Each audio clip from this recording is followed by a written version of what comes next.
নবীজি বলছেন নাম হ্যাঁ, নাম হ্যাঁ, ধ্বংস হয়ে যাবে।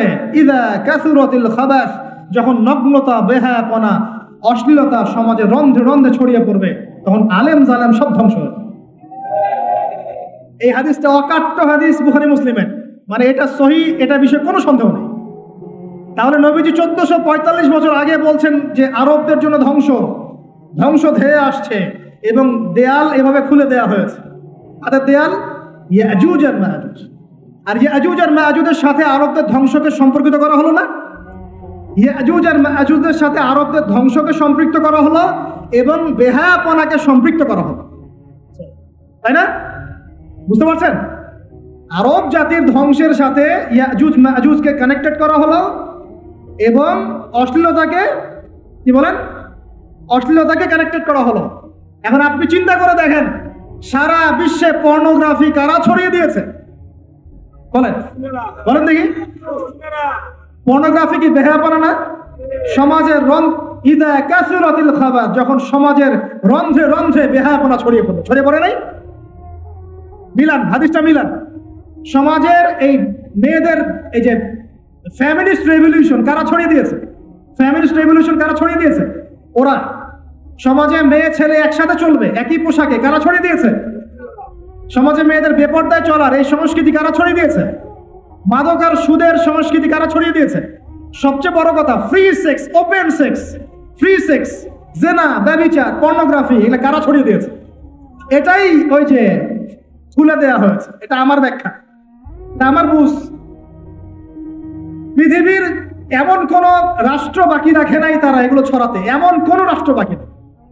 তাহলে সব জায়গায় ছড়িয়ে পড়বে না ইয়াজুজ মাজুজের ফিতনা? ছড়িয়ে পড়েছে। আল্লাহ পাক আমাদেরকে এই পশ্চিমা গোলক ধাঁধা থেকে হেফাজত করুন, আমিন। আমাদের সংস্কৃতি নিয়ে আমরা বুক ফুলে বাঁচবো ইনশাআল্লাহ, আমাদের সংস্কৃতি নিয়ে আমরা চলবো ইনশাআল্লাহ। আমাদের কোরআন আছে, হাদিস আছে, আমাদের নবী আছেন, আমাদের সাহাবীরা আছেন, আমাদের দ্বীন আছে ইনশাআল্লাহ। আমাদের অন্য কাউকে প্রয়োজন আছে? এখন আজকের যে কথাটা বলতে চাচ্ছি, যে আমরা যদি আমাদের জীবনটা কাজে লাগিয়ে আল্লাহ পাকের রেজামন্দি হাসিল করতে চাই, সমকালীন ফিতনাময় প্রেক্ষাপটটা আরো কঠিন বেশি। আগের প্রেক্ষাপটটা যতটা কঠিন ছিল, আস্তে আস্তে প্রেক্ষাপট কি হচ্ছে? আরো কঠিন হচ্ছে। যেমন পুরো বিশ্বের ক্ষমতা একসময় মুসলিমদের হাতে ছিল, এখন আছে কি? পুরো বিশ্বের অর্থনৈতিক চালিকা শক্তি একসময় মুসলিমদের হাতে ছিল, এখন কি আছে? পুরো বিশ্বের আপনার বিজ্ঞান প্রযুক্তি বলেন, সামরিক বিষয়গুলো বলেন, সেনাবাহিনী বলেন, হ্যাঁ, রাষ্ট্রীয় কাঠামো বলেন, খেলাফা বলেন, যত বড় বড় কথা শব্দগুলো, এগুলো একসময় মুসলিমদের হাতে ছিল। কাদের হাতে ছিল? এখন কি পুরো বিশ্বের কন্ট্রোল মুসলিমদের হাতে আছে? পুরো বিশ্বের অর্থনৈতিক কন্ট্রোল আছে? পুরো বিশ্বের পলিটিক্যাল কন্ট্রোল, পুরো বিশ্বের এই যে বড় বড় অস্ত্রশস্ত্রগুলো মুসলিমদের হাতে আছে? মিডিয়াগুলা, প্রযুক্তি? তো এখন প্রেক্ষাপট তাহলে আরো বেশি জটিল। তার উপরে আবার সামাজিক ফিতনা আছে, বেপর্দার ফিতনা আছে, সমকামিতা আছে, পর্নোগ্রাফি আছে, জুয়া আছে, কিশোর গ্যাং আছে, মাদকাসক্তের সয়লাভ আছে, বেপর্দা নারীদের সয়লাভ আছে, আছে না? মিডিয়ার প্রোপাগান্ডা আছে, জুলুম আছে, কত কি আছে। এই সব কিছু মিলায় এই যুগে তো চলা আরো কঠিন কিনা? এই যুগে চ্যালেঞ্জটা আরো কঠিন কিনা? এজন্যই এরকম একটা যুগের কথা বলে নবী সাল্লাল্লাহু আলাইহি ওয়াসাল্লাম সুসংবাদ দিয়েছেন আমাদেরকে। কি সুসংবাদ? নবীজি বলছেন, ইন্না মিন ওয়ারাকুম জামানা সাবরিন, বলেন সাল্লাল্লাহু আলাইহি ওয়াসাল্লাম, তোমাদের সামনে একটা কঠিন সময় আসছে, কঠিন সময়। উদাহরণ দিতে গিয়ে নবীজি বলছেন, সময়টা এমন কঠিন যে হাতের মধ্যে আগুন ধরাটা যতটা কঠিন, হাতে ঈমান ধরে রাখা অত কঠিন হবে। আগুন ধরা কঠিন না সহজ? আগুন ধরা কঠিন না সহজ? নিঃসন্দেহে কঠিন। তাহলে ঈমান ধরে রাখাটাও হবে ওই রকম কঠিন। তার মানে বুঝতে পারছি, এখন আমরা যারা ঈমান নিয়ে চলাফেরা করার দাবি করছি কিন্তু ওই রকম হিট ফিল করছি না, তাহলে ঈমানেও সমস্যা নাকি? আচ্ছা, নবীজি বলছে সুসংবাদ হচ্ছে, ওই জামানাতে যদি তোমরা আমার সুন্নতের উপরে অটল থাকতে পারো, ভালো করে শোনেন দিনী ভাইরা, ওই রকম ফিতনাময় পরিবেশে কঠিন জামানায় যদি তোমরা আমার সুন্নত, আমার আদর্শের উপরে অটল থাকতে পারো, আল্লাহ পাক তোমাদেরকে 50 জন শহীদ সাহাবীর নেকি দিবে। তাহলে আমাদের তো পথ পেয়ে গেলাম, আমরা কি এই সমাজ থেকে এখন পালিয়ে যাব?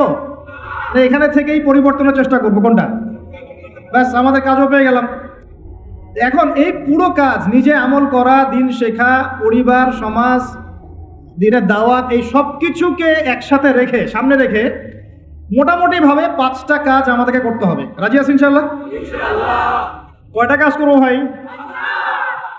আসলে বললে অনেক বলা যায়, কিন্তু এতগুলো আপনি মনে রাখতে পারবেন না। আর আমি একটা জিনিস আপনাদেরকে বলে দেই যে একদিনের ওয়াজ মাহফিল দিয়ে দিন কায়েম হবে না। কথা বুঝতে পারছেন? এই যে ওয়াজ হলো, আয়োজন হলো, আপনারা আসলেন, লেকচার শুনলেন, আমি আসলাম 8 ঘন্টা জার্নি করে, আবার 8 ঘন্টা জার্নি করে গেলাম, 1-1.5 ঘন্টা আলোচনা করলাম, এটাই সব কিছু না। এখানে আপনাদের নিবেদিত প্রাণ কিছু ভাই তৈরি করতে হবে, যারা এখানে দিনের মেহনত করবেন, দাওয়াতের মেহনত করবেন, শিক্ষা প্রতিষ্ঠান গড়ে তুলবেন, একটা কমিউনিটি গড়ে তুলবেন, এক কথা একটা ইসলামী কমিউনিটি গড়ে তুলবেন। এটা না হওয়া পর্যন্ত একদিনের মাহফিল দিয়ে কিচ্ছু হবে না। তা আপনারা কি একদিনের মাহফিল করতে চান, না দিনের দাওয়াতের কাজ সারা জীবন করতে চান? কোনটা? আল্লাহ কবুল করুন। এই জন্যই বলেছি, এবার আরো অনেক কথাই বলেছি, সামনে আরো শুনবেন ইনশাআল্লাহ, যে এই রাতের বেলা এই যে সারা রাত জেগে জেগে ওয়াজ করা, 11টা 12টা 1টা, হ্যাঁ, এই সুন্নতটা চেঞ্জ করতে হবে। এই সুন্নতটা কি করতে হবে? চেঞ্জ করতে হবে। সর্বোচ্চ রাত 10টা যথেষ্ট। কারণ হচ্ছে এখান থেকে যদি বাসায় যাই, রাস্তায় তো আমার 4-5-6 ঘন্টা চলে যাবে, রাতের ঘুম নাই। এভাবে যদি দিনের পর দিন কেউ রাতে না ঘুমায়, শরীর ভালো থাকবে? ওই রকম সতেজ মাথা নিয়ে কি দিনের কাজ করতে পারবো? আর আপনারা রাত জেগে জেগে ওয়াজ শুনলেন, ফজরের নামাজ নাই, লাভ হলো? এজন্যে এবার অনেক মাহফিল আমি নিজেও ক্যান্সেল করে দিয়েছি। ভাই মাহফিল আমি এভাবে করতে পারবো না, আল্লাহর ওয়াস্তে মাপ চাই।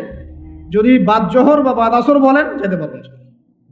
তাহলে বাসায় গিয়ে রাত্রেবেলা এশার নামাজ পড়ে ঘুমানো যাবে, ফজরের পর থেকে পড়াশোনা করা যাবে।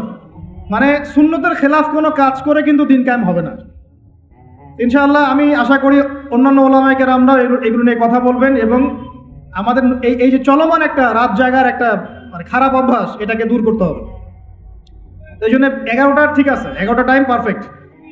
তা আমরা ওই 5টা বিষয় শিখবো ইনশাআল্লাহ। তার আগে বলছিলাম একদিনের ওয়াজ দিয়ে কিচ্ছু হবে না, আপনাদের মধ্যে কিছু নিবেদিত প্রাণ মানুষ তৈরি করতে হবে। প্রত্যেকটা জায়গায় একটা করে দারুল ইলম মানে জ্ঞানের মার্কাজ দরকার। কিসের দরকার? এখানে মসজিদ, মাদ্রাসা, ঈদগাহ সব মিলে একটা ক্যাম্পাস থাকতে হবে। এখান থেকে দিনই ইলম শেখানো হবে, ছেলে মেয়েদেরকে দিন শিক্ষা দেওয়া হবে, মা বোনদের জন্য দিন শেখার ব্যবস্থা থাকবে, জেনারেল শিক্ষিত ভাইদের জন্য কোর্স থাকবে, দাওয়াতের মেহনত থাকবে। এভাবে যখন একটা কমিউনিটি গড়ে উঠবে, তখন বাংলাদেশের মধ্যে আরো আমূল পরিবর্তন আসবে ইনশাআল্লাহ। আল্লাহ পাক আমাদের সবাইকে এই কথাগুলো বোঝার তৌফিক দান। তো কথা বললে ভাই অনেক কথা বলা যায়, মোটা দাগে 5টা আমাদের কর্তব্য এখন আল্লাহ পাক আমাদের সবাইকে করার তৌফিক দান করুন। এক নাম্বার হচ্ছে দুনিয়ায় সফল হতে, পরকালে আল্লাহর রেজামন্দি হাসিল করতে এবং দ্বীন ইসলামকে আল্লাহর জমিনে বিজয়ী করতে সর্বপ্রথম আমাদের ঐক্যবদ্ধভাবে যে কাজটা করতে হবে সেটা হলো আল্লাহর দ্বীনের জ্ঞান শেখা, আল্লাহর দ্বীনের ইলম অর্জন করা। একদম মুখস্থ করে নেন আজকের লেকচার। কি অর্জন করা? ইলম অর্জন করা, দ্বীনি ইলম অর্জন করা। আপনি দুনিয়াবি ইলমে ডক্টর, ইঞ্জিনিয়ার, পাইলট, ব্যারিস্টার, জজ যাই হন, দ্বীনি ইলম অর্জন করতে হবে। আপনি যেই হন না কেন, যে কেউ হন না কেন, দ্বীনি ইলম আপনাকে অর্জন করতে হবে। কতটুকু অর্জন করতে হবে? কতটুকু? যতটুকু অর্জন করলে আমি শিরক চিনতে পারি, তাওহীদ চিনতে পারি, আমি সুন্নাত চিনতে পারি, বেদাত চিনতে পারি, আমি হালাল চিনতে পারি, হারাম চিনতে পারি, আমি হক চিনতে পারি, বাতিল চিনতে পারি, আমি ঈমান ভঙ্গের কারণ জানতে পারি, আমি ওযু, গোসল, নামাজ, ইকামত, কালিমা, আমাদের এই যে বুনিয়াদী শিক্ষা, দ্বীন ইসলামের বুনিয়াদী শিক্ষা আমাকে অর্জন করতেই হবে। রাজি আছেন ইনশাআল্লাহ? বাংলাদেশের বহু মানুষ নামাজ ঠিক মতো পড়তে জানে না, বহু মানুষ ওযু করতে জানে না, বহু মানুষ ইস্তেনজাও করতে জানে না, আর বহু মানুষ কোরআন তেলাওয়াতও করতে জানে না। কোরআন তেলাওয়াত বিশুদ্ধ করে না শিখলে আপনি আজান দিতে পারবেন না, ইকামত দিতে পারবেন না, আপনি নামাজে দাঁড়িয়ে আল্লাহু আকবার বলে সানা পড়তে সূরা ফাতিহা পড়তে, আরেকটা সূরা মেলাতে, রুকুর তাসবিহ, সিজদার তাসবিহ, তাশাহুদ, দুরুদ, মাসুরা এগুলো শুদ্ধ করে পড়তে পারবেন না। আর শুদ্ধ করে যদি না পড়েন অর্থ বিকৃত হয়ে যাবে প্রচুর। মানে আমরা তো নামাজকে কি যে বানিয়ে ফেলেছি, আল্লাহ মাফ করুন, সুবহানাল্লাহ। মানে নতুন নতুন কত শব্দ বের করে ফেলেছি নামাজের মধ্যে আর কি। একটু অর্থের পার্থক্যের কারণে ঈমান কুফরের মতো অবস্থা চলে আসতে পারে। বিশুদ্ধ করে তাজবিদ সহকারে কোরআন তেলাওয়াত করা শিখতে হবে প্রথমে আপনাকে। মাদ্রাসায় যেতে হলে যাবেন, মক্তবে যেতে হলে যাবেন, প্রয়োজনে টিচারকে বাসায় নিয়ে এসে যদি পড়তে পারেন পড়েন, যেভাবে হোক আপনাকে কোরআন তেলাওয়াত শিখতেই হবে। আল্লাহ পাক তৌফিক দান। আমরা নামাজের মধ্যেই বলছি আলহামদুলিল্লাহ, আলহামদুলিল্লাহি রাব্বিল আলামিন। কি এটা? এটা কি পড়লেন মন্ত্র?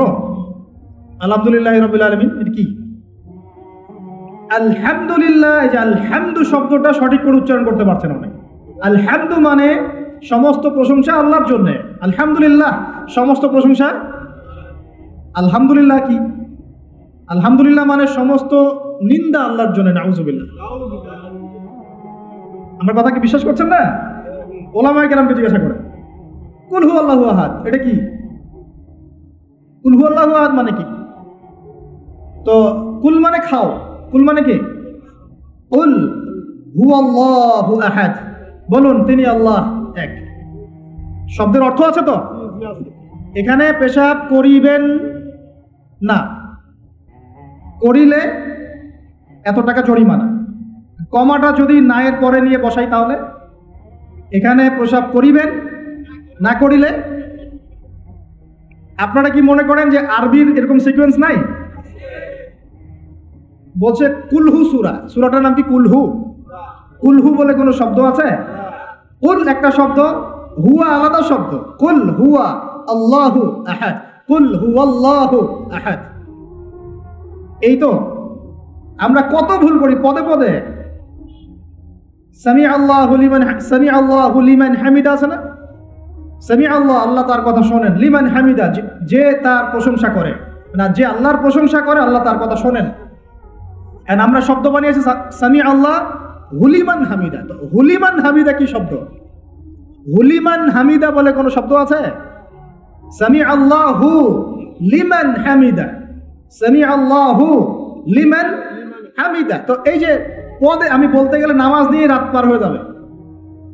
পদে পদে পদে পদে আল্লাহু আকবার শব্দটা আল্লাহু আকবার, আল্লাহু আকবার বানিয়েছে। আকবার, আকবার মানে কি? অনেকের আজান শুনে মনে হয় যে গিয়ে একটা পিটন লাগাই দিয়ে, ইকামত শুনলে মনে হয় যে একটা পিটন লাগাই দেয়। কাতকা মাতিস সালা, কাতকা মাতিস সালা, এটা আবার কি? এগুলো কি? মানে এই যে এগুলো কেন হচ্ছে জানেন? একটাই কারণে, কারণ বিশুদ্ধ করে আমরা কুরআনুল কারীম তেলাওয়াত করা শিখছি না। তো দিন কায়েম করবে, দাওয়াতের কাজ, মেহনত, জিহাদ, ইকামতের দিন, কত বড় বড় কথা। আর বেসিক এই কুরআন তেলাওয়াত করা শেখার নাম নাই। আমরা ইয়াংদের মধ্যে একটা সমস্যা দেখছি এখন, ফ্যান্টাসি। ফ্যান্টাসি ফ্যান্টাসি মানে আগে হয়তো মানে বিপথে ছিল, হেদায়েত পেয়েছে, ইসলামের দিকে এসেছে। এখন অনেক বড় বড় স্বপ্ন, মাশাআল্লাহ, স্বপ্ন দেখা ভালো, বড় বড় স্বপ্ন, বড় বড় ইচ্ছা। অনলাইনে বসে গরম করে ফেলছে একদম, ফেসবুক গরম, ইউটিউব গরম, হ্যাঁ, ব্লগ দিয়ে ভর্তি গরম। কিন্তু বেসিক যে কোরআন তেলাওয়াতটা করা শিখবে সেটা ঠিক নেই। 3 মাস কোরআনটা তেলাওয়াত করা শিখবে একজন আলেমের কাছে নাই।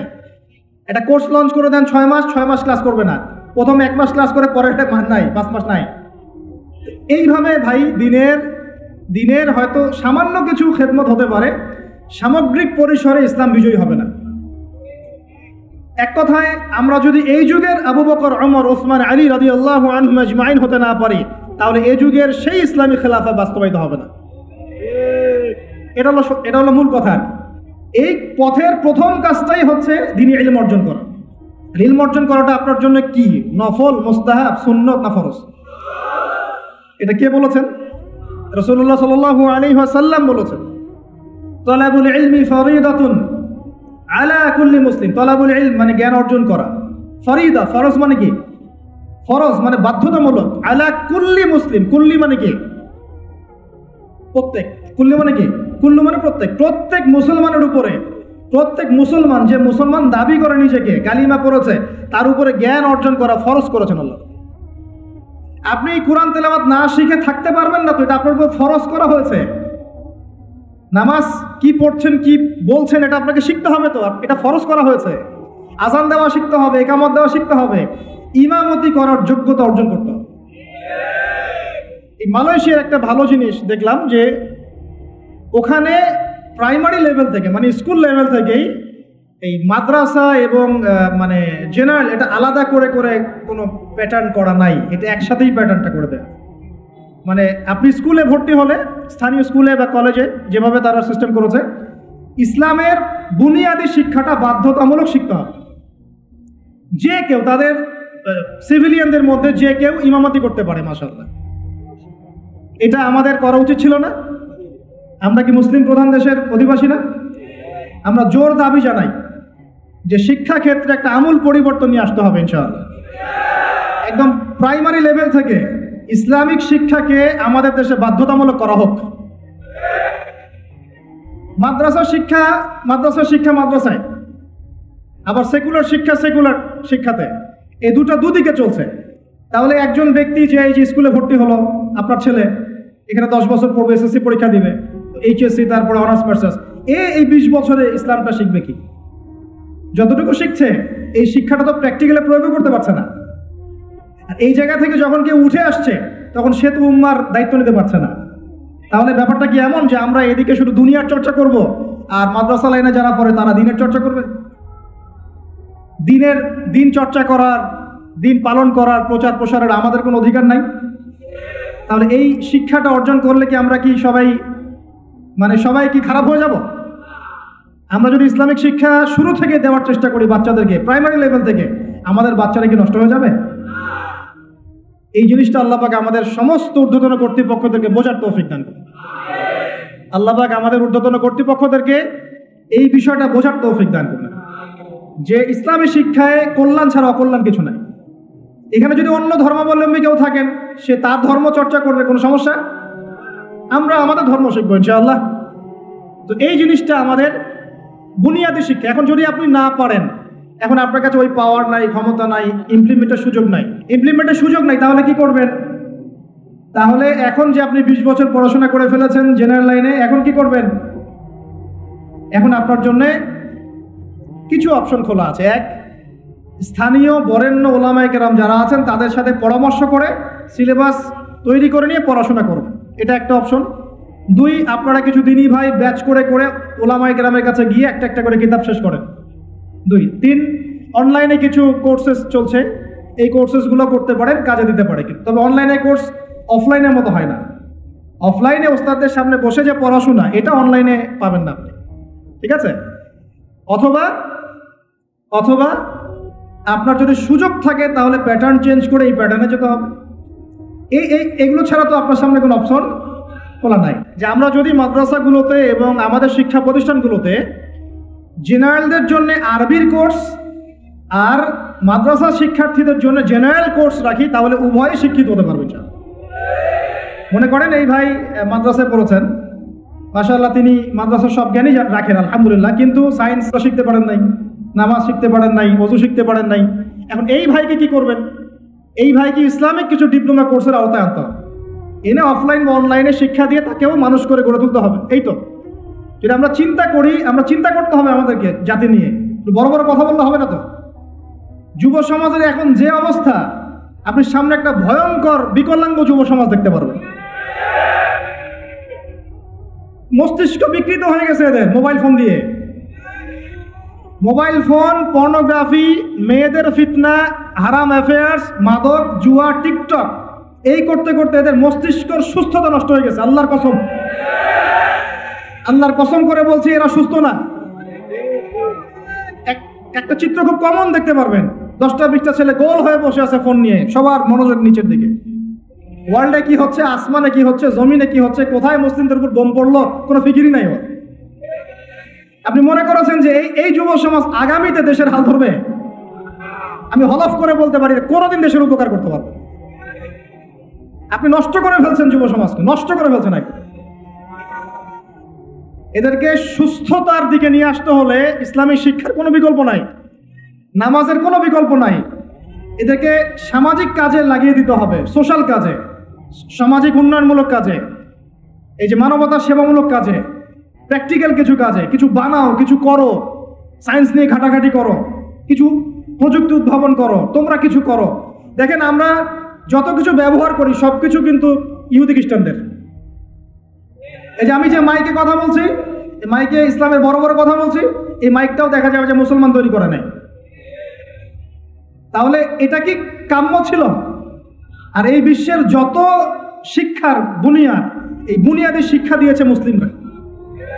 বিশ্বাস না করলে খালি আপনি 1200 বছর ইতিহাসটা পড়ে দেখেন। ইবনে সিনার নাম শুনেছেন? চিকিৎসা বিজ্ঞান দাঁড়িয়ে আছে ইবনে সিনার উপরে, নাম শুনে নেই? জাবির ইবনে হাইয়ানের নাম শুনেছেন? এই কেমিস্ট্রি না থাকলে আপনি ওষুধ তৈরি করতে পারবেন না। কেমিস্ট্রি না থাকলে কি পারবেন না? মেডিসিন তৈরি করতে পারবেন না। এটা দাঁড়িয়ে আছে কেমিস্ট্রি জাবির ইবনে হাইয়ানের উপরে, যে কি ইউরোপে বলে গ্যাবর ইবনে হাইয়ান। এরকম নাম প্রচুর আছে। আপনি এই যে ম্যাথামেটিক্সের কথা বলেন, জ্যোতির্বিদ্যার কথা বলেন, তারপরে প্রাণীবিদ্যার কথা বলেন, এই রক্ত সংবহন যন্ত্রের কথা বলেন, এক একটা সাবজেক্ট ধরে ধরে দেখেন, সবগুলার গোড়ার মধ্যে আমাদের মুসলিম মনীষীদের অবদান আছে। এমনকি এই যে পুরো বিশ্বের যে দর্শনগুলো চলছে, যত দর্শন, ফিলোসফিক্যাল থটস, আমরা ফিলোসফি পড়েছি, এই ফিলোসফিগুলোর গোড়ায় গিয়ে আপনি দেখবেন সব মুসলিম দার্শনিকদের নাম লেখা আছে। আমরা ইমাম গাজালির নাম জানি না, ইবনে রুশদের নাম জানি না, হ্যাঁ, আমরা অনেক কিছু জানি না। আসলে আমরা শেকড় ভুলে গেছি এখন। বিশ্বাস করেন, আমরা এই যে প্রযুক্তি, মোবাইল ফোন, টিকটক, মেয়েদের পিছনে ঘুরতে ঘুরতে, অ্যাফেয়ার, বাইক চালানো, আমরা আমাদের জীবনের লক্ষ্যই ভুলে গেছি। আল্লাহ পাক আমাদের যুব সমাজকে তাদের জীবনের লক্ষ্য বোঝার তৌফিক দান করুন। ভাই, আল্লাহ পাক আপনাকে এমনি এমনি সৃষ্টি করেন নাই, আমাকে এমনি এমনি সৃষ্টি করেন নাই। আল্লাহ পাক চান আমাদের কাছে আমরা যেন তার দ্বীনের জ্ঞান অর্জন করি এবং এই জ্ঞান অনুযায়ী আমল করি। এই আমলটা সমাজে ছড়িয়ে দেই, ইসলামের দাওয়াতের মেহনত ছড়িয়ে দেই, যাতে একটা সময় হলেও যেন আল্লাহর জমিন, আল্লাহর দ্বীন কায়েম হয়। এটা আল্লাহ পাক চান আমাদের কাছে। আল্লাহ পাক আমাদেরকে এই জন্য সৃষ্টি করেন নাই যে একটা মেয়ের জন্য আত্মহত্যা করে ফেলবেন। একটা মোবাইল ফোন একটা মেয়েকে কিনে দিয়েছেন, তার জীবন নষ্ট করে ফেলেছেন। যে বাবারা মেয়েদেরকে ফোন কিনে দিয়েছেন, জীবন নষ্ট করে ফেলেছেন এবং তার মাধ্যমে আরো 10টা ছেলেরও জীবন নষ্ট করেছে। আর সত্যি কথা বলছি, এখন আমরা তো ঢাকা শহরে থাকি, মানে এখানে ছেলেদের চেয়ে মেয়েরা বেশি পথ। হ্যাঁ, খুব ভালো লাগে ওদের। কি ভালো লাগে? একটা ছেলের সাথে বাইকে করে ঘুরবে, টাকা খসাবে, এখানে ওখানে ডেট করবে, এগুলোতে খুব মজা পায়। এগুলোর জন্য কি তাকে সৃষ্টি করা হয়েছে? আপনি বলেন, এই মেয়েদেরকে আপনি যখন ঘরে নিয়ে আসবেন, আমি নারী বিদ্বেষী কথা বলছি না, নারীদেরকে আমরা অনেক অনেক সম্মান করি, অনেক শ্রদ্ধা করি। আমাকে জন্ম দিয়েছেন একজন নারী, আমাকে দিনের পথে চলতে আত্মবিশ্বাস যোগায় পিছন থেকে ঘরের নারী যোগায় কিনা? আমার নিজের কন্যা সন্তান আছে, আমরা মেয়ের বাবা। কিন্তু এখন যে টিকটক জেনারেশন মেয়েদেরকে আপনি তৈরি করছেন, ফোন হাতে তুলে দিয়ে ডেটিং করছে, বাইকের পিছনে ছেলের সাথে ঘুরছে, এখানে ওখানে ফ্রি ওপেন সেক্স করছে, কোনোদিন ধর্ষণের শিকার হচ্ছে, এই মেয়েদেরকে ঘরে নিয়ে আসার পরে এদের গর্ভ থেকে কি আপনি ইসমাইলের মতো সন্তান পাবেন? এদের সাথে তোমরাও দেখা যায় যে অনেক সময় প্রেম করতে ভালো লাগে, এই মেয়েদেরকে কেউ বিয়ে করবে না। এ ধরনের নারীদের সাথে মানুষ প্রেম করতে মজা পায়, কেউ সম্মান করে বিয়ে করতে চায় না। করলেও দেখবেন 2-1 বছরের মধ্যেই নাই সেই সম্পর্ক, গায়েব।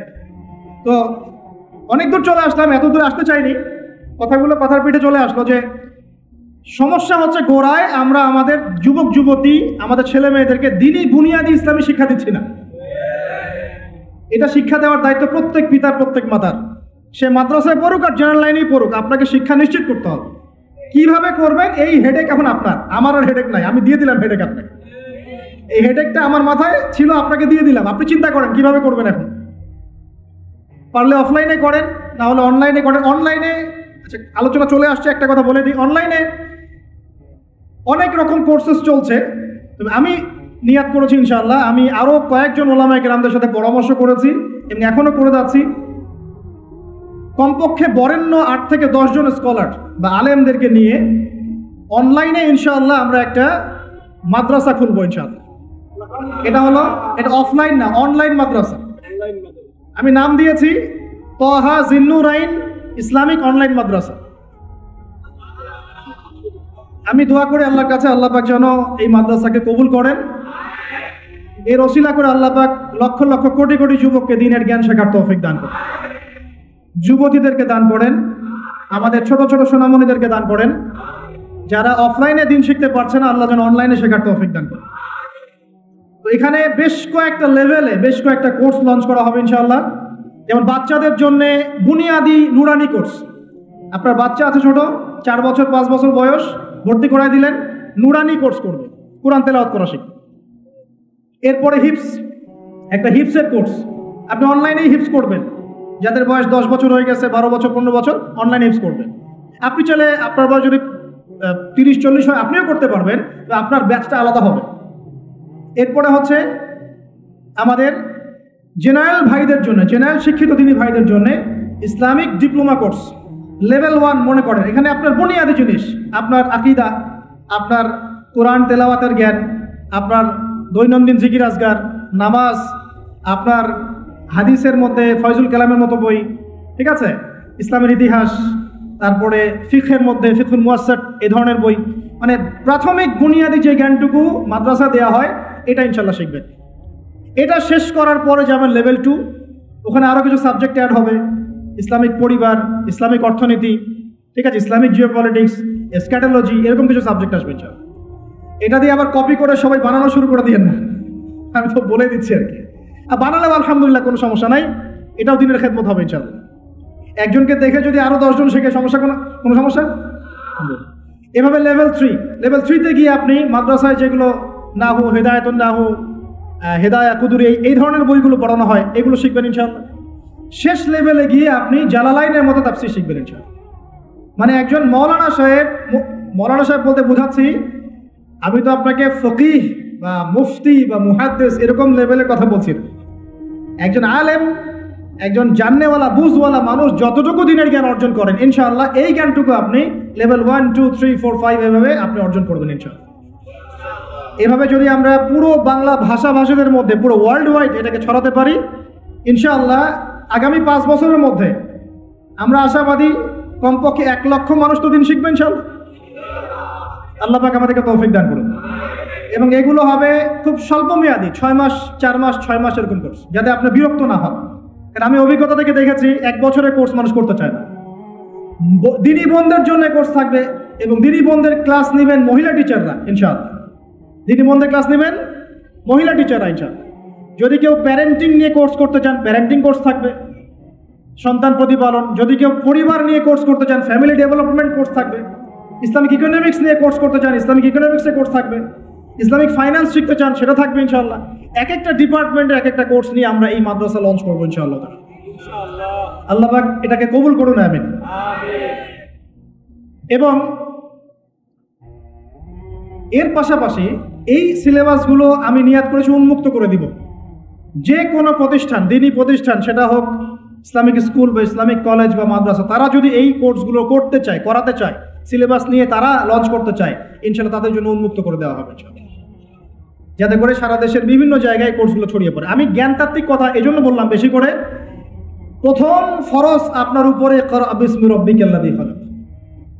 এখন চিন্তা করেন, হেরা গুহায় নবী সাল্লাল্লাহু আলাইহি ওয়াসাল্লাম বসে আছেন, জিবরাইল আলাইহিস সালাম এসে তার সামনে প্রথম যে আয়াতটা ওহী করলেন, সেই আয়াতটা নামাজের আয়াত ছিল না, সেই আয়াতটা যাকাতের আয়াত ছিল না, সেই আয়াতটা রোজা রাখো আয়াত ছিল না, এমনকি মূর্তি পূজা করো না এমনও ছিল না।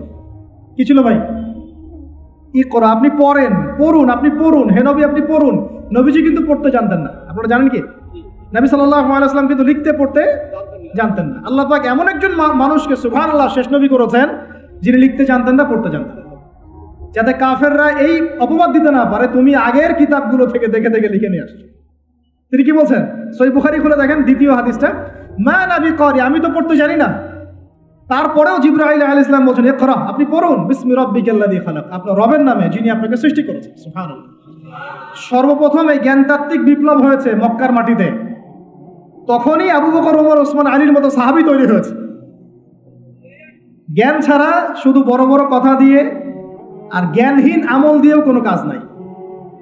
জ্ঞানহীন আমল দিয়ে কিন্তু খুব একটা কাজ হয় না। আপনি হয়তো মনে করছেন যে আমি ইমাম সাহেবকে জিজ্ঞাসা করে নেবো, ব্যাস হয়ে গেল। কিন্তু জ্ঞান অর্জন করে আমল করার যে স্বাদ আর জ্ঞানহীন আমলের স্বাদ কখনো এক না। শুধু একটা হাদিস শোনা যান যে মেসওয়াক করি আমরা, যে দাঁত ব্রাশ করি, মেসওয়াক করি। যে ব্যক্তি মেসওয়াক করে এটা আল্লাহর কাছে অনেক বেশি পছন্দের। আল্লাহ পাক ভালোবাসেন মেসওয়াক করনেওয়ালাকে। আর জ্ঞানহীন আমল দিয়েও কোনো কাজ নাই। জ্ঞানহীন আমল দিয়ে কিন্তু খুব একটা কাজ হয় না। আপনি হয়তো মনে করছেন যে আমি ইমাম সাহেবকে জিজ্ঞাসা করে নেবো, ব্যাস হয়ে গেল। কিন্তু জ্ঞান অর্জন করে আমল করার যে স্বাদ আর জ্ঞানহীন আমলের স্বাদ কখনো এক না। শুধু একটা হাদিস শোনা যান যে মেসওয়াক করি আমরা, যে দাঁত ব্রাশ করি, মেসওয়াক করি। যে ব্যক্তি মেসওয়াক করে এটা আল্লাহর কাছে অনেক বেশি পছন্দের। আল্লাহ পাক ভালোবাসেন মেসওয়াক করনেওয়ালাকে। এটা যখন আপনি জানলেন, এরপর যখন আপনি ব্রাশ করতে যাবেন, মেসওয়াক করতে যাবেন, আমলে স্বাদ পাবেন না? অজু করলে গোনাগুলো ঝরে যায়। তখন আপনি জানলেন যে অজু করলাম, আমার অঙ্গ দিয়ে গোনা ঝরে যাচ্ছে, এটা ফিল করে অজু করলে স্বাদ পাবেন। নামাজে দাঁড়িয়ে আছেন, নামাজের প্রত্যেকটা শব্দ যদি আস্তে আস্তে পড়েন, ধীরে ধীরে অর্থগুলো বোঝার চেষ্টা করেন, নামাজের স্বাদ পাবেন। শুধু হাতটা তুলে শেষ রাত্রে আল্লাহকে বললেন যে আল্লাহুম্মা আতিনা ফিদ দুনিয়া হাসানা ওয়া ফিল আখিরাতি হাসানা ওয়া কিনা আযাবান নার। আল্লাহ, আমাদেরকে দুনিয়াতে আপনি কল্যাণ দেন এবং পরকালেও কল্যাণ দেন। আল্লাহ আমাদেরকে জাহান্নামের আগুন থেকে বাঁচান। এই যে ফিলিংস, এটা আপনি না বুঝে পড়লে পাবেন না। না বুঝে পড়লে একটা চর্চা, প্র্যাকটিস হয়, কিন্তু রুহানিয়াত আসে না। তো প্রিয় দিনী ভাইরা, এই জন্য শিক্ষা, জ্ঞান, দ্বীনি ইলম অর্জন সবার আগে। আল্লাহ পাক আমাদের সবাইকে দ্বীনি ইলম অর্জনের তৌফিক দান করুন। অনলাইন মাদ্রাসা খুললে ভর্তি হবেন তো ইনশাআল্লাহ? আচ্ছা, আরো বড় বড় চমক আসবে ইনশাআল্লাহ। এমন কিছু স্কলারের চেহারাও ইনশাআল্লাহ দেখবেন, যাদের ওয়াজ শোনার জন্য আপনি লক্ষ টাকা দিয়ে ভাড়া করে হেলিকপ্টারে নিয়ে আসেন ইনশাআল্লাহ। আল্লাহ পাক আমাদের দ্বীনি খেদমতগুলো কবুল করুন, আমিন। 1 নাম্বার আলোচনা শেষ। 2 নাম্বার আলোচনা করলে এক দিয়ে শেষ হয়ে যাবে রাত। শিখলাম কি? দ্বীনি ইলম অর্জন করতেই হবে। এটা নফল মুস্তাহাব কিছু নয়। এটা কি? যেভাবে পারেন সেভাবে করবেন। রাজি আছেন ইনশাআল্লাহ? নিয়াত করতে পারি যে আগামী 1 বছরের মধ্যে, 1 বছর সময় দিলাম, আগামী 1 বছরের মধ্যে আমরা কোরআন বিশুদ্ধ করে তেলাওয়াত করা শিখব ইনশাআল্লাহ। শুধু তাই না, যারা কোরআন তেলাওয়াত করতে জানি, 1 বছরের মধ্যে কোরআনের শুরু থেকে শেষ পর্যন্ত, আলিফ লাম মিম থেকে মিনাল জিন্নাতি ওয়ান নাস পর্যন্ত অন্তত একবার পুরো খতম দেব ইনশাআল্লাহ। আর যারা আরো ভালো পড়তে পারি, দ্রুত পড়তে পারি, বা হাফেজে কোরআন আছি, 1 বছরের মধ্যে আলিফ লাম মিম থেকে মিনাল জিন্নাতি ওয়ান নাস অন্তত একবার যে কোনো একটা তাফসীর বা অনুবাদ পড়ে দেখব ইনশাআল্লাহ। পারা যাবে ইনশাআল্লাহ? একটা তাফসীর বাসায় কিনবেন, মাস্ট বি। যারা বিগিনার, মানে নতুন শিখছেন, নতুন পড়া শিখছেন, তারা কিনবেন মারিফুল কোরআন। কি কিনবেন? এগুলো কিন্তু ভাই ওয়াজ না, এটা আপনার সাজেশন। ওয়াজ করলে সুর করে অনেক ওয়াজ করা যায় কি না? এই কথাগুলো আপনার জীবনে কাজে দিবে ইনশাআল্লাহ, সারা জীবন কাজে দিবে ইনশাআল্লাহ। যারা বিগিনার, মানে আপনি শুরু করেছেন প্রথম, বড় বড় বই আগে ধরতে যাবেন না, আগে মানে নিচু লেভেলের বইগুলো, নিচু লেভেল বলতে সহজ বইগুলো আগে পড়বেন। প্রথম পড়বেন তাফসীর পড়তে গেলে মারিফুল কোরআন, যারা বিগিনার। যারা অনেক পড়াশোনা করছেন, চর্চা করছেন, ভালো কোন তাফসীর পড়ব ফিক্স করতে পারছেন না, 2টো তাফসীর বলুন। এক হচ্ছে তাফসীর ইবনে কাসির, এটা পড়তে পারেন, হাদিস দিয়ে করা আছে তাফসীরটা। অথবা আমার সবচেয়ে ফেভারিট তাফসীর, সেটা হলো তাফসীরে জালালাইন। তাফসীরে, এটা রহমতের বৃষ্টি, চিন্তা করেন না। কিসের বৃষ্টি? বদরের যুদ্ধের আগের রাত্রে বৃষ্টি হয়েছে। বদরের যুদ্ধের আগের রাত্রে কি হয়েছে? ওই বৃষ্টির সম্পর্কে আল্লাহ পাক বলেছেন, এটা হলো রহমতের বৃষ্টি, যাতে তোমাদের কলব শক্ত হয়। আর আমাদের হাতে এখন 15-20 মিনিট সময় আছে, আমরা গুটিয়ে নিব। তো তাফসীর কোনটা পড়বেন বিগিনাররা? তাফসীরে মারিফুল কোরআন, ঠিক আছে, বাংলা অনুবাদ আছে। আর যারা একটু স্টাডি করেন বেশি, তারা পড়বেন ইবনে কাসির এবং জালালাইন। জালালাইনটা সবচেয়ে মজা পাবেন, স্বাদ পাবেন, অনেক কিছু আছে এর মধ্যে। জালালাইনের মধ্যে এত রস আছে, এত নূর আছে, মারিফত আছে, যেটা আমি অন্য তাফসীরে পাই না। আল্লাহ পাক লেখককে জান্নাতুল ফেরদাউস দান করুন। দুজন সংকলন করেছেন। তো এরপরে আমরা ইলম অর্জনের পরে দ্বিতীয় যে কাজটা করা দরকার পুরো গ্লোবাল প্রেক্ষাপটে এবং উম্মার জন্য ব্যক্তিগত পর্যায়ে সব ক্ষেত্রে দ্বীনের স্বার্থে, সেটা হলো ইলম অনুযায়ী আমল করতে হবে। ইলম অনুযায়ী আমল শুরু হবে ভাই আগামীকাল থেকে না, আজকে রাত থেকে ইনশাআল্লাহ। আগামীকাল থেকে আমল না, এখন থেকে আজকে রাত থেকে আমল ইনশাআল্লাহ। এই রাতের আমল কি? ঘুমানোর সময় ঘুমানোর সুন্নত, সূরা মুলক তেলাওয়াত করবেন, আয়াতুল কুরসি পড়বেন, সূরা ফাতিহা, ফালাক, নাস, ইখলাস, পারলে সূরা ওয়াকিয়া ইত্যাদি পড়ে নিজেকে দম করে নেবেন, ব্যাস, তারপরে ঘুমিয়ে যাবেন। ঘুমানোর সময় আল্লাহুম্মা বিইসমিকা আমুতু ওয়া আহইয়া, এই সময় দোয়া কবুল হবে। বৃষ্টির সময় কি হয়? আচ্ছা, আমরা মাঝখানে দোয়া করে নেই, বৃষ্টি যদি শেষ হয়ে যায় আবার আমরা দোয়া করে আল্লাহ পাক আমাদের সবাইকে দ্বীনি ইলম অর্জনের তৌফিক দান করুন। আমাদের সবাইকে আল্লাহ পাক দ্বীনি ইলম অনুযায়ী বেশি বেশি আমল করার তৌফিক দান করুন। আল্লাহ পাক বক্তা শ্রোতা সবাইকে, খাস করে আমাদের যুব সমাজকে আল্লাহ পাক লম্বা নেক হায়াত দারাজ করুন। আল্লাহ পাক আমাদের সবাইকে আদর্শ পরিবার করে দিন। আমাদের সন্তানদেরকে আল্লাহ পাক মানুষ করার তৌফিক দান করুন। আমাদেরকে আল্লাহর ঘর জিয়ারতের তৌফিক দান করুন। আল্লাহ পাক আমাদের সবাইকে দিন রাত দাওয়াতের কাজ করার তৌফিক দান করুন। আল্লাহ পাক আমাদের সবার মধ্যে যে অসুস্থতাগুলো আছে সমস্ত অসুস্থতা আল্লাহ দূর করে দিন। আল্লাহ পাক আমাদের হায়াতে রিজিকে বরকত দান করুন। আল্লাহ পাক আমাদের মা বোনদেরকে পর্দায় থাকার তৌফিক দান করুন।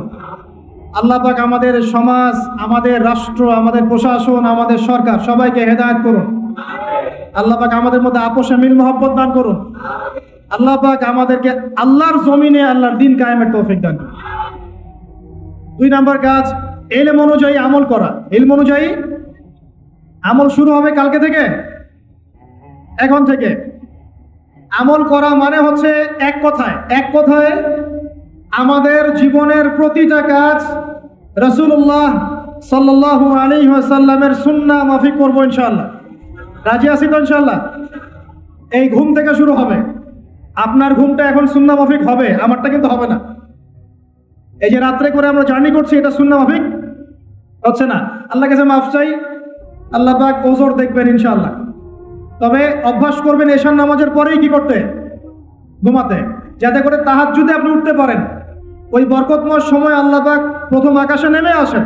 কিভাবে নেমে আসেন এটা বোঝার বা জানার দরকার নাই আমার। আল্লাহ পাকের রহমত নেমে আসে। আল্লাহ রাব্বুল আলামিন আহ্বান করতে থাকেন, কে আছো আমার কাছে কিছু চাইবে আমি তোমাকে দিব। কে আছো আমাকে ডাকবে আমি তোমার ডাকে সাড়া দিব। কে আছো আমার কাছে ক্ষমা চাইবে আমি তোমাকে ক্ষমা করে দিব। আমরা তখন ঘুম, মাশাআল্লাহ। কারণ আমরা টিকটক চালিয়েছি 3টা পর্যন্ত, ফেসবুক ইউটিউবিং করেছে 2:30 3টা পর্যন্ত। শেষ রাত্রে আল্লাহ পাক যখন নেমে আসে আহ্বান করেন, নাফরমান গাফেল বান্দা আমরা ঘুমিয়ে থাকি। আস্তাগফিরুল্লাহ। অথচ ওই সময়ে যে দোয়াই করা হবে আল্লাহ কবুল করবেন ইনশাআল্লাহ। আমাদের দোয়ার অভাব, কত দোয়া, কত চাওয়ার জন্য হুজুরের কাছে আসতে হয় না। চাওয়ার জন্য শেষ রাত্রে জায়নামাজে দাঁড়িয়ে যান, আল্লাহ কবুল করবেন ইনশাআল্লাহ।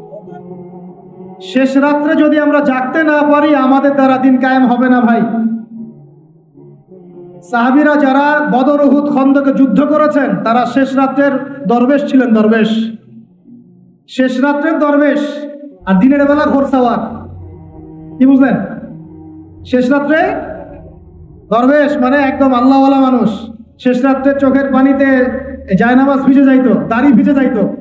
এই মানুষগুলো আবার দিনের বেলা ছুটতেন, ঘোড়া ছুটাতেন। তাদের হাতে ইসলাম বিজয় লাভ করেছে। অতএব শেষ রাত্রে জাগার অভ্যাস করে আল্লাহ পাক তৌফিক দান করুন। সাউন্ড শুনতে পাচ্ছেন? আচ্ছা, ঠিক আছে। তাহলে আমল শুরু হবে আজকে থেকে, রাত থেকে। তারপর দিন ঘুম থেকে উঠলেন, ফজর নামাজ জামাতে পড়বো না? নামাজের পরে তেলাওয়াত করবো না? জিকির আজকার করবো না? তারপর একটু পড়াশোনা করবো কিনা? খাওয়া দাওয়া কেমন হবে? 7 পেট নাকি? তবে সুন্নাহ মাফিক। কাফেররা খায় 7 পেট। কয় পেট?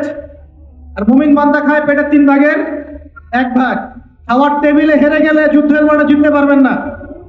খাওয়ার টেবিলে হেরে গেলে যুদ্ধের মাঠে জিততে পারবেন না। যুদ্ধ মানে আদর্শিক যুদ্ধের কথা বলছি, ইলেকশনের যুদ্ধের কথা বলছি না।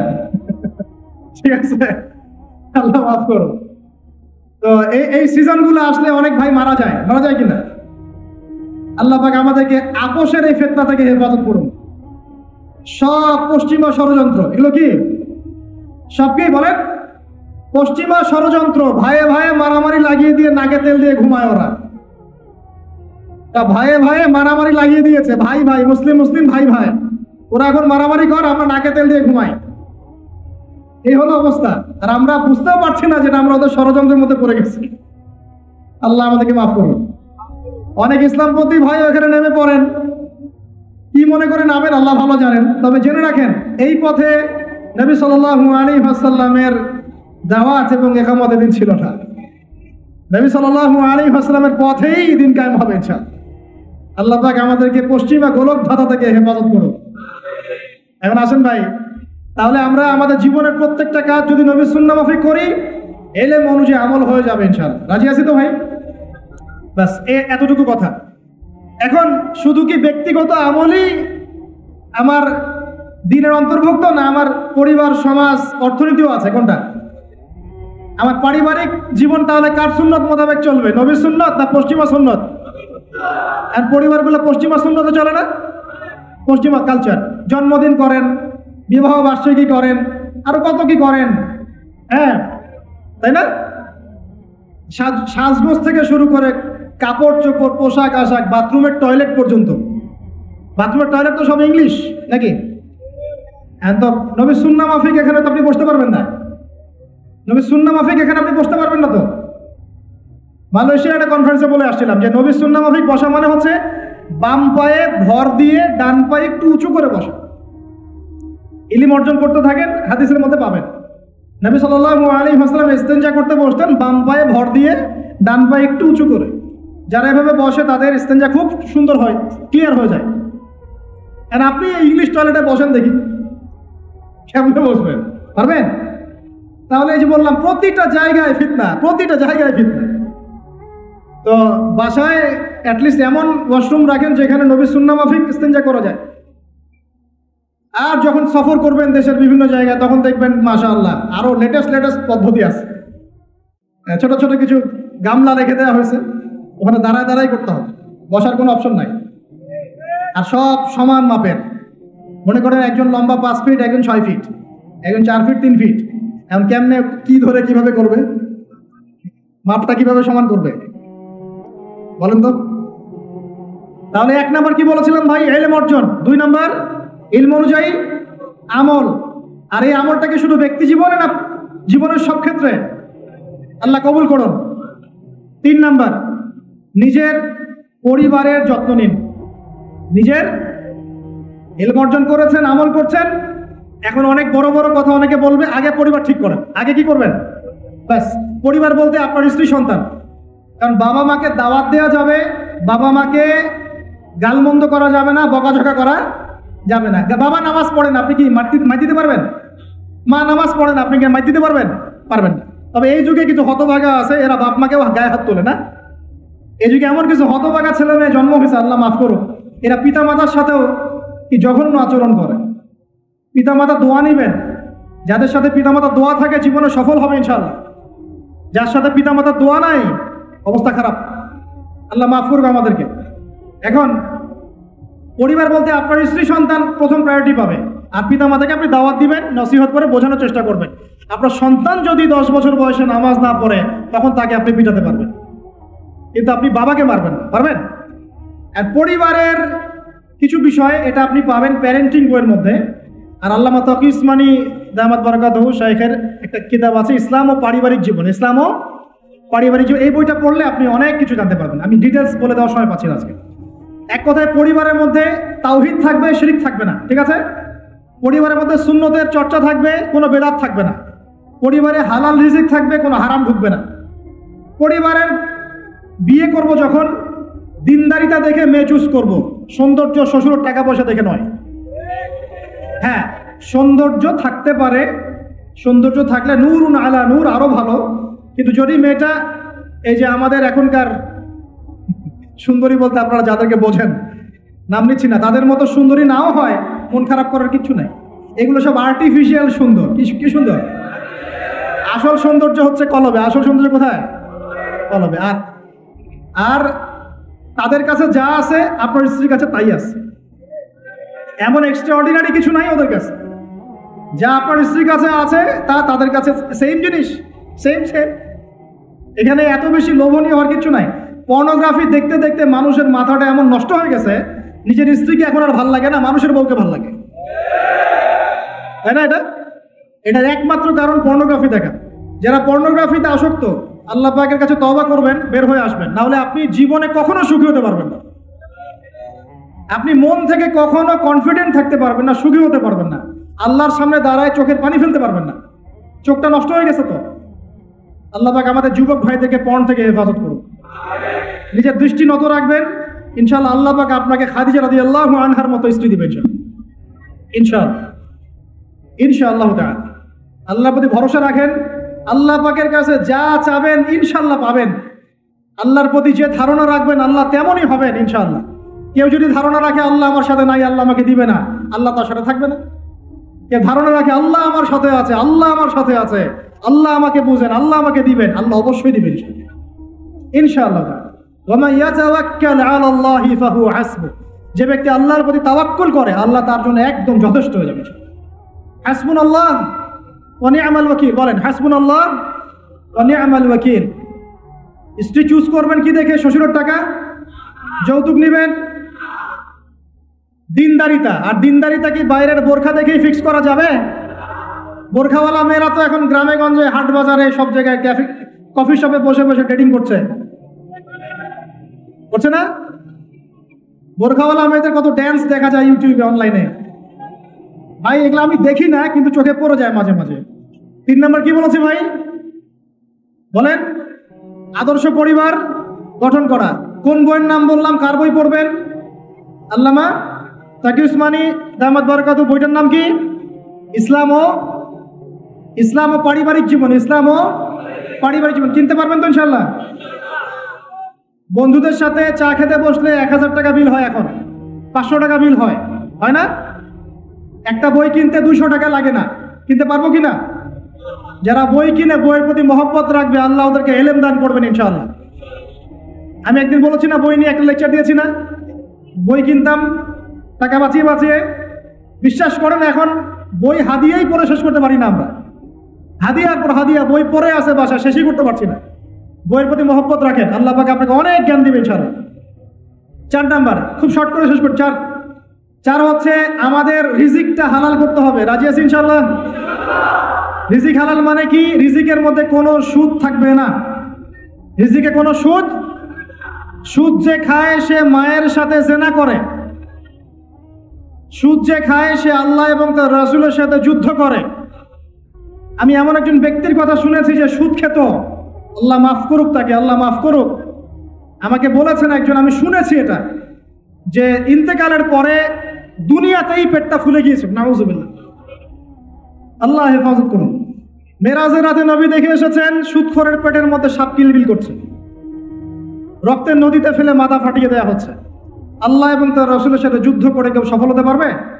আল্লাহর ওয়াস্তে সুদের চাকরিটা ছেড়ে দেই ভাই, আল্লাহর ওয়াস্তে ছেড়ে দেই, সুদের চাকরি ছেড়ে দেই। আল্লাহর হাতে আমার রিজিক, আল্লাহই খাওয়াবেন ইনশাআল্লাহ। সারা দুনিয়ার লক্ষ কোটি মাখলুককে আল্লাহ যদি খাওয়াতে পারেন, আমাকেও সুদ ছাড়া খাওয়াতে পারেন। খালি ধৈর্য ধরেন, রিজিক আসবেই ইনশাআল্লাহ। আর যেখানে ঘুষ সেখানে নাই, যেখানে ঘুষ সেখানে আমি নাই। এখানে ভাই যদি কোনো সরকারি কর্মকর্তা থাকেন বা কেউ যদি ঘুষের সাথে সম্পৃক্ত থাকেন, সরকারি বেসরকারি যেই হন, আজকে রাত্রে বাসায় গিয়ে খাস তওবা করে নেন। আল্লাহ, আমি জীবনে যত অর্থনৈতিক অন্যায় করেছি আমাকে মাফ করুন। আল্লাহ পাক মাফ করে দিবেন ইনশাআল্লাহ। এবং আগামী জীবনে ঘুষমুক্ত জীবন যাপন করার চেষ্টা করি, আল্লাহ তৌফিক দান করুন। অমুসলিমরা এখন এইসব সংস্কৃতি মেনে চলে, মুসলিমরা কেন মানবে না? মানা উচিত কিনা? আল্লাহ তৌফিক দান করুন। আর ব্যবসার মধ্যে কিন্তু অনেক রিজিক আছে। 10 ভাগের 9 ভাগই কোথায়? ব্যবসায়। শুধু চাকরির পিছনেই ছুটবেন না। আর চাকরি যদি করেন অনেস্টির সাথে করবেন, উদ্যোক্তা হন, অর্থনৈতিকভাবে নিজেকে স্বাবলম্বী করার চেষ্টা করেন, তারপরে বিয়ে শাদী করতে যান। আল্লাহ পাক তৌফিক দান করুন। না হলে ছেলে মানুষের সম্মান কমে যায়, ছেলে মানুষকে হাত পাততে হলেই সম্মান কমে যায়। তো প্রিয় ভাইরা, 4 নম্বর নসিহত খুব সংক্ষিপ্ত করে, আমাদের রিজিক হতে হবে কি ভাই? হালাল। আমি এমন আলেমকে চিনি, এমন আলেমের সোহবতে গিয়েছিলাম যে বাহিরের হোটেলের মুরগির গোশত, গরুর গোশত খায় না। অবাক হলেন, তাই না? হজ করতে গিয়েছে, সেখানেও খায় না, ফল খেয়ে থাকে, কারো রুটি খেয়ে থাকে, দুধ খেয়ে থাকে। কারণ এই মুরগি যে জবাই করার সময় বিসমিল্লাহ বলা হয়েছে কোনো গ্যারান্টি নাই। এই গরু জবাই করার সময় বিসমিল্লাহি আল্লাহু আকবার বলা হচ্ছে কোনো গ্যারান্টি নাই। এখানে যদি ব্যবসায়ী ভাইরা থাকেন, আমি নসিহত করব, অনুরোধ করব, সব সময় জবাই করার সময় আল্লাহর নাম নিয়ে জবাই করব। আপনাদের হোটেলের এই পণ্য সবাই খাচ্ছে, একজনের জন্য সবাইকে হারামখোর বানাবেন না। আল্লাহর ওয়াস্তে মানুষকে হারামখোর বানাবেন না। বিসমিল্লাহি আল্লাহু আকবার বলে জবাই করবেন। আল্লাহ পাক তৌফিক দান করুন। সন্দেহ আছে না একটা? আচ্ছা, অতএব হালাল খাওয়ার চেষ্টা করে আল্লাহ পাক তৌফিক দান করুন। এমন অবস্থা, মানুষ দাওয়াত দিলে আমরা এখন বলি, মানুষ